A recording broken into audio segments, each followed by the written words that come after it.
Hello everyone, this is Adam Meister, the BitcoinMeister, the Disrupt Meister. Remember to subscribe to this channel.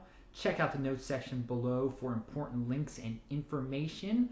I'm getting excited to go to Africa in less than a week. I will be there. A little less than a week, I guess. Thanks for the Dogecoin. Someone sent me some Dogecoin. You know who you are. That was awesome. Let's jump right into this. I mentioned the Winklevoss's fund, how the SEC hadn't put it onto an exchange, approved of it yet. Anyway, the great Diego, again, gave me some more information. I will link to the article that he provided. Basically, there is a lot of red tape. Hey, it's the SEC, it's the government. What did you expect? I shouldn't have expected anything more. It's going to be delayed into 2017, it looks like.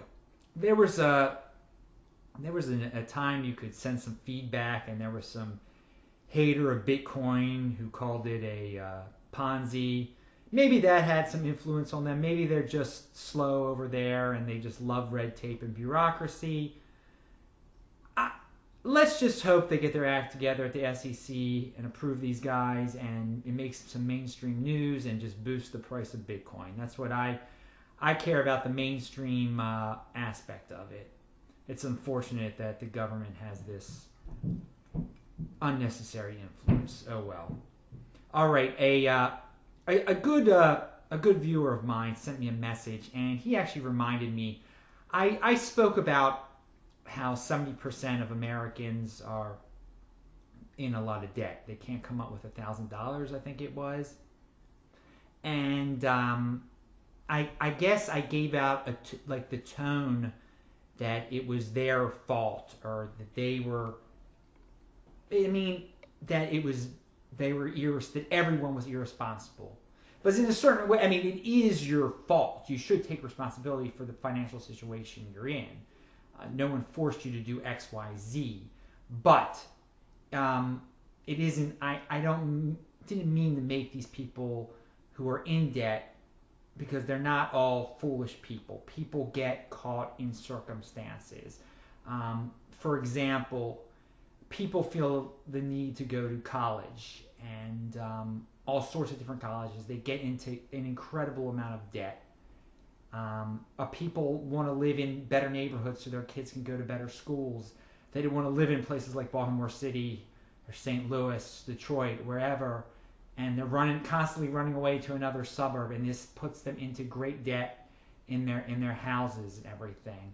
So I feel bad for the people who get into these situations, and it's easy for me to speak about this, I guess, because I don't have kids. I don't have to worry about that or whatever. And I just want to make it clear that debt, you should try not to get into debt. Try to have some Bitcoin. But people aren't all buying big screen TVs, is what I wanted to say. And that's important to remember. Now, for the people who are just like blowing their money on cocaine and and crack and big screen TVs, then yeah, I don't feel for you guys. You should be more responsible with your money. But again, people get caught up in circumstances. They have dependents, and They want to be safe, and they want to be smart. And by the way, I could go into a whole show about going to college, the pros and cons. I'm not a Doug Casey about it. Doug Casey doesn't think anyone should go to college unless you want to be like a biologist or something very complex that you're trying to learn, a science or a language or whatever. Something that's going to get you a really good job. I actually believe that, and this is, again, easy to say for me, I attended Washington University in St. Louis. I graduated from Washington University in St. Louis. You might have seen it on TV the other day. They hosted the debate, the presidential debates. So you shouldn't have watched that, but if you wasted your time with that.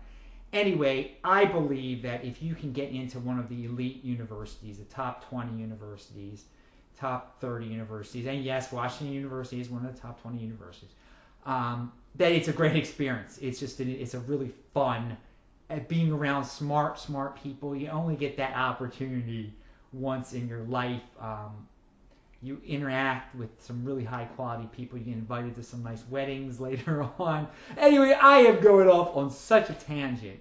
That's a little bit of an insight into Adam Meister. But let's talk about finance some more with the MishTalk blog. He brought up two, and I will link to these two articles. The pricing uncertainty. If Trump wins, there's going to be...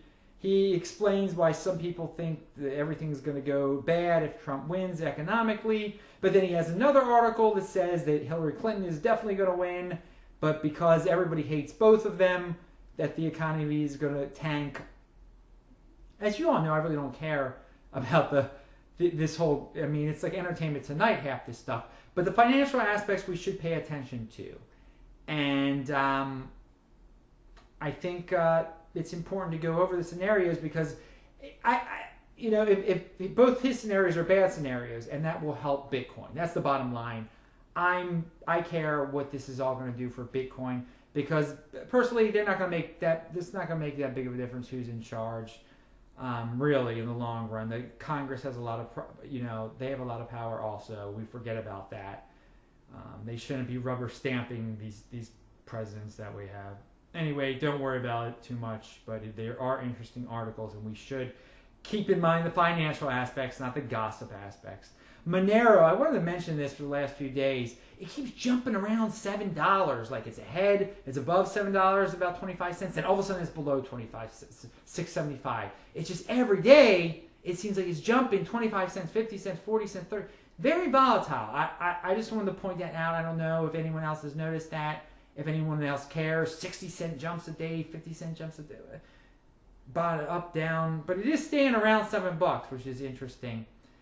Bitcoin is still in the 630s. I think that's all I have to say today, guys. Have a great day. I will talk to you later.